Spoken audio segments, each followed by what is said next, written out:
இப்போது அடுத்தது என்ன பார்க்க போகிறோம் அப்படின்னு பார்த்தீங்கன்னா, கோட் ஆஃப் கிரிமினல் ப்ரொசீஜர்னுடைய 3 மார்க் கொஷின்ஸ் தான் நம்ம பார்க்க போகிறோம். இதில் ஃபஸ்ட்டு கொஷின்ஸ் என்ன பார்க்க போகிறோம்னு பாருங்கள். அதாவது 3 கொஷின்ஸ் நம்ம பார்க்க போகிறோம். இப்போ நான் போடுற வீடியோ உடனுக்குடன் கிடைக்க நீங்கள் வந்து சப்ஸ்கிரைப் பண்ணிடுங்க.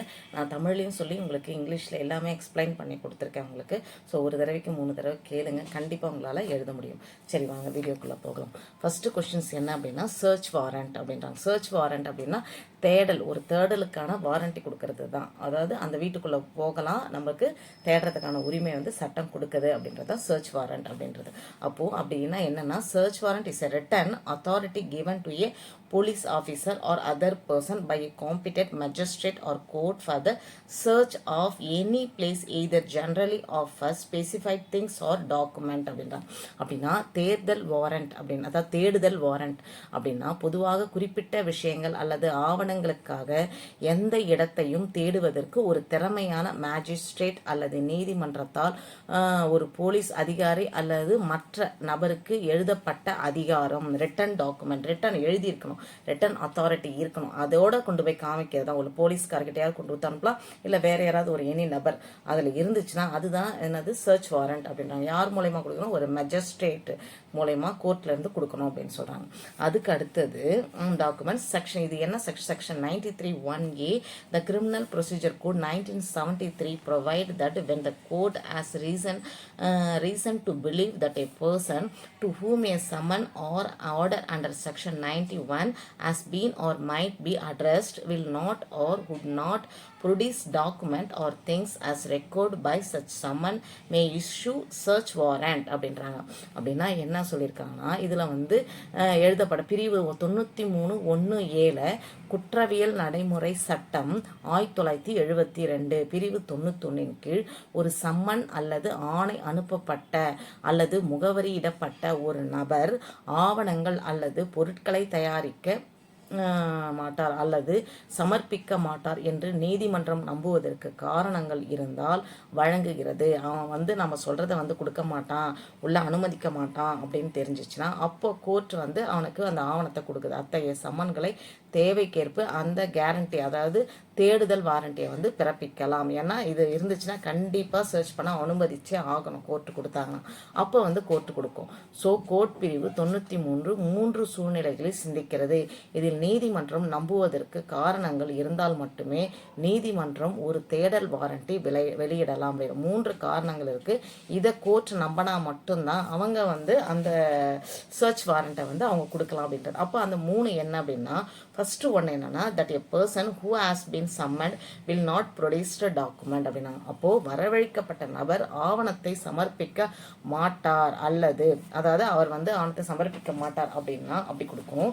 ரெண்டாவது வந்து that a document is not known to be in possession of any person, ஒரு ஆவணம் எந்த நபரிடமும் இருப்பதாக தெரியவில்லை, அந்த ஆவணம் யார்கிட்ட இருக்குன்னு தெரியல அப்படின்னாலும் சர்ச் வாரண்ட்டை கொடுக்கலாம். ஏன்னா அப்போ தான் சர்ச் பண்ணாதேன்னு தெரியும் எது வந்தாலும். மூணாவது, that a purpose of any inquiry, trial or other proceeding will be served by a general search or inspection அப்படின்னா, அல்லது அப்படின்னு கொடுக்கலாம். அல்லது எந்த ஒரு விசாரணை அல்லது பிற நடவடிக்கைகளின் நோக்கங்கள் ஒரு பொதுவான தேடல் அல்லது ஆய்வு மூலம் வழங்கப்படலாம் அப்படின்னு சொன்னாங்க. அப்போது நம்ம ஒரு இடத்துல சர்ச் பண்ணோம்னா டக்குன்னு போய் சர்ச் பண்ண முடியாது, அது சர்ச் வாரண்ட் இருந்தால் பண்ணிடலாம். இல்லை அவங்க அனுமதிக்கிறாங்க, நீங்கள் வாங்க தேடிக்கோங்க உள்ள அப்படின்னு சொன்னோன்னா அவங்க வந்து சர்ச் வாரண்ட் தேவைப்படாது, இந்தாங்க எது இருக்கோ பார்த்துக்கோங்க அப்படின்னா சர்ச் வாரண்ட் தேவைப்படாது அப்படின்னா. இந்த 3 விஷயத்துக்காக தான் சர்ச் வாரண்ட் கொடுக்குறாங்க. சரி, வாங்க நெக்ஸ்ட் கொஸ்டின்ஸ் போகலாம். கிரிமினல் ப்ரொசீஜர் கோடில் 2வது கொஸ்டின் வந்து சம்மரி ட்ரையல் அப்படின்னா, சம்மரி ட்ரையல் அப்படின்றது சுருக்கம் ட்ரையல் அப்படின்றாங்க. சுருக்கமாக ட்ரையல் பண்ணுற அப்படின்னா என்ன அப்படின்னா, சுருக்க சோதனை செய்யறது. அப்போது summary trial is a simple trial. It is an abridged form of regular trial and is a shortcut in procedure. சுருக்க சோதனை ஒரு எளிய சோதனை, இது வழக்கமான சோதனையின் சுருக்கப்பட்ட வடிவம் மற்றும் செயல்முறையின் குறுக்கு வழியாகும் அப்படின்றாங்க. there is no chance of appeal in summary cases அப்படின்றாங்க. அதுக்கப்புறம் இல்லை, சுருக்க வழியில் மேல்முறையீடு செய்ய வாய்ப்பில்லை. the magistrate need not record the evidence of the the witness or frame or formal charge அப்படின்றாங்க. அப்படின்னா மஜிஸ்ட்ரேட் சாட்சிகளின் சாட்சியங்கள் பதிவு செய்யவோ அல்லது முறையான குற்றச்சாட்டை முன்வைக்கவோ தேவையில்லை. இந்த எளிய சோதனைக்கெல்லாம் வந்து ஒரு மெஜிஸ்ட்ரேட்டை கூப்பிடணும், அவங்க முன்னாடி நடக்கணும், ஒரு ரெக்கார்ட் பதிவு பண்ணணும், அதுக்கெல்லாம் இல்லை. சாதாரணமாக சம்மரி ட்ரையல் தான் அது அப்படின்றாங்க. ஒரு எளிய சோதனை தான் அது அப்படின்றாங்க. அதுக்கப்புறம் the recording evidence is not necessary only gist suffices அப்படின்றாங்க.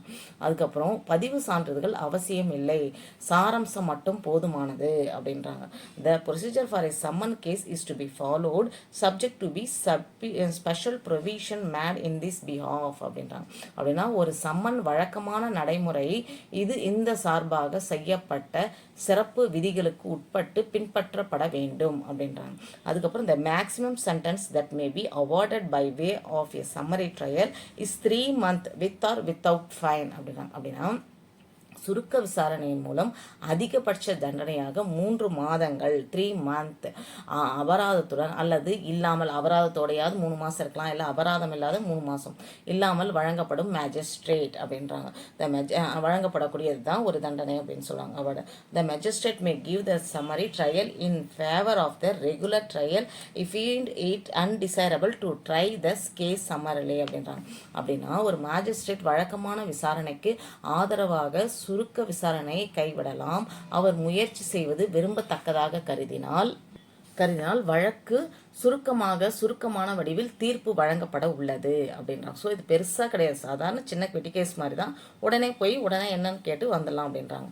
இதில் ஒரு கேஸில் என்னென்னா section 260 list certain offences which may be summarily tried by any chief judicial magistrate, any metropolitan magistrate or any judicial magistrate first class. A first class magistrate must first be authorized by the respective high court to that effect before he may try cases summarily under this section அப்படின்றாங்க. அப்படின்னா பிரிவு 260 சில குற்றங்களை பட்டியலிடுகிறது. அவை எந்த ஒரு தலைமை judicial magistrate, எந்த மெட்ரோபாலிட்டன் மேஜிஸ்ட்ரேட் அல்லது எல்லா ஜுடிஷியல் மேஜிஸ்ட்ரேட்டாலும் சுருக்கமாக விசாரிக்கப்படலாம். இந்த பிரிவின் கீழ் வழக்குகளை சுருக்கமாக விசாரிக்கும் முன் முதல் வகுப்பு மேஜிஸ்ட்ரேட் முதலில் அந்தந்த உயர்நீதிமன்றத்தால் அங்கீகரிக்கப்பட வேண்டும் அப்படின்னு சொல்லி முடிச்சிடுறாங்க. அதனால இது வந்து சாதாரண சின்ன விஷயம் தான், தவிர பெருசாக கொண்டு போகிற அளவுக்கு கிடையாது அப்படின்ட்டு சொல்லி இதை முடிச்சிருக்காங்க. அது மட்டும் இல்லை, இந்த சுருக்க விசாரணை வந்து வழக்கமாக சோதனையினுடைய சுருக்க வடிவம் சொல்கிறாங்க. ரெண்டாவது, சுருக்க வழிகளில் மேல்முறையீடு கிடையாது. சுருக்க வழியில் முடிச்சிடலாம், அப்பையில் மேல்முறையீடு பண்ணி போகணுன்ற அவசியம் கிடையாது. சாட்சிகளின் சாட்சியங்களை மேஜிஸ்ட்ரேட் பதிவு செய்ய வேண்டியதில்லை, ஒரு பதிவு செஞ்சு அவங்களுக்கு காமிக்கணுன்ற அவசியம் கிடையாது. அதே மாதிரி மாஜிஸ்ட்ரேட் முறையான குற்றச்சாட்டை வந்து முன்வைக்கணும் அப்படின்ற வேண்டிய அவசியம் கிடையாது. ஒவ்வொரு வழக்கும் மாநில அரசாக சுருக்கமாக விசாரிக்கப்பட்டது, எல்லாமே சுருக்கமாக முடிச்சு சின்னதிலே முடிச்சுட்டு போயிடலாம், அந்த அளவுக்கு கொண்டு போகணும் அதில். இதுதான் என்ன சொல்கிறாங்கன்னா சம்மரி ட்ரையல் அப்படின்ட்டு சொல்லி முடிக்கிறாங்க. சரி வாங்க நெக்ஸ்ட் கொஷின்ஸ் பார்க்கலாம். அடுத்து 3வது கொஷின் பார்த்தீங்கன்னா பரோல்னா என்ன அப்படின்ட்டு பார்க்க போகிறோம். பரோல்னா என்ன? Parole is derived from the Latin word parole which means word of honor. Parole means the release of prisoner temporarily for a special purpose before the expiry of a sentence on the promise of good behavior and return to jail அப்படின்றாங்க. அப்பனா parole என்பது Latin வார்த்தையான parole அப்படின்ற என்பதிலிருந்து பெறப்பட்டது. இதன் பொருள் வந்து கௌரவ வார்த்தை. பரோல் என்பது ஒரு தண்டனை காலாவதியாகும் முன் ஒரு சிறப்பு நோக்கத்திற்காக ஒரு கைதியை தற்காலிகமாக விடுவிப்பது அப்படின்னு சொல்றாங்க. தற்காலிகமாக விடுக்கிறது. அப்போ பரோல் இஸ் எ கண்டிஷனல், அதாவது தற்காலிகமாக விடுவிப்பது நல்ல நடத்தை மற்றும் மறுபரிசீலனையின் வாக்குறுதியின் பேரில் சிறைக்கு பரோல் என்பது விதிக்கப்பட்ட அதிகபட்ச தண்டனை காலம் முடிவதற்குள் சிறையிலிருந்து ஒருவரை நிபந்தனையுடன் விடுவிப்பது. பரோல் என்பது பிளாக்ஸ் சட்ட அகராதியில் ஒரு கைதியின் நிபந்தனைக்குட்பட்ட விடுதலை என வரையறுக்கப்படுகிறது அப்படின்னு சொல்றாங்க. அப்படின்னா இதில் என்ன சொல்லியிருக்காங்கன்னா parole is a conditional release of a person from prison period to the end of the maximum sentence imposed. Parole is defined in Black's Law Dictionary as a conditional release of a prisoner generally under supervision of a parole officer அப்படின்னு சொல்லி இதை முடிச்சிருங்க. அப்போ என்னன்னா ஒரு கண்டிஷனோட ஒரு நன்னடத்தையோட அவங்க வந்து அந்த ஜெயிலிருந்து வெளியே அனுப்பலாம். ஒரு கண்டிஷனோட, அதாவது மரணத்திற்கு முன்பாக நாங்கள் பரோலில் வெளியே கூட்டிகிட்டு வரோம். வீட்டில் வந்து ஒரு கல்யாணம் நடக்குது, வீட்டில் வந்து ஒரு சாவு நடந்திருக்கு, ஏதோ ஒரு முக்கியமான விஷயத்துக்கு பரோலில் வெளியே கொண்டு போகிறது தான் இது வந்து கண்டிஷன். இது வந்து டெம்பரவரி தானே தவிர இது வந்து பெர்மனன்ட் கிடையாது. மறுபடியும் ஜெயிலுக்கு உள்ளே போய் ஆகணும் அப்படின்றாங்க. இதுதான் பரோல் அப்படின்றது சொல்கிறது. அப்போது பரோல் அப்படின்னா நான் கைதியை தற்காலிகமாக விடுவிப்பது தான், ஒரு டெம்பரவரி தான் ரிலீஸ் பண்ணுறது அப்படின்றாங்க. அது மட்டும் இல்லை, பரோல்ன்றது சிறையிலேருந்து ஒரு வரை நிபந்தனையுடைய விடுவிப்பது அப்படின்னா கண்டிஷனல் ரிலீஸ். அந்த ப்ரெசனர்லேருந்து அந்த பர்சனை வெளிக்கொண்டு வரக்கூடிய ஒரு கண்டிஷனல் ரிலீஸ் தான். அப்போது அது மட்டும் கிடையாது, இது வந்து பரோல் வந்து ஒரு உரிமையெல்லாம் கிடையாது, ஜஸ்ட் ஒரு சலுகை தான். It is not a right but is privilege. இது ஒரு ப்ரிவிலேஜ், ஒரு சலுகை கொடுக்குறாங்களே தவிர இது உரிமை கிடையாது அப்படின்னு சொல்கிறாங்க பரோல். அப்போது சரிங்க, இது 3 கொஸ்டின் முடிச்சிட்டோம். ஸோ 4வது கொஸ்டின்னா பரோலுக்கும் பெயிலுக்கும் என்ன வித்தியாசம் அப்படின்னு பார்க்கலாம். அப்படின்னு நெக்ஸ்ட் கொஷின்ஸில் பார்க்கலாம். இப்போ இது 3 கொஷின்ஸ் இருக்கேன். ஒரு தடவைக்கு 3 தடவை நீங்கள் மறுபடியும் பார்த்தீங்க கேட்டிங்கன்னா கண்டிப்பாக உங்களால் எழுத முடியும். ஸோ நான் போடுற வீடியோ உடனுக்குடன் கிடைக்க நீங்கள் சப்ஸ்கிரைப் பண்ணிவிடுங்க. ஸோ நெக்ஸ்ட் வீடியோவில் சந்திக்கலாம். தேங்க்யூ.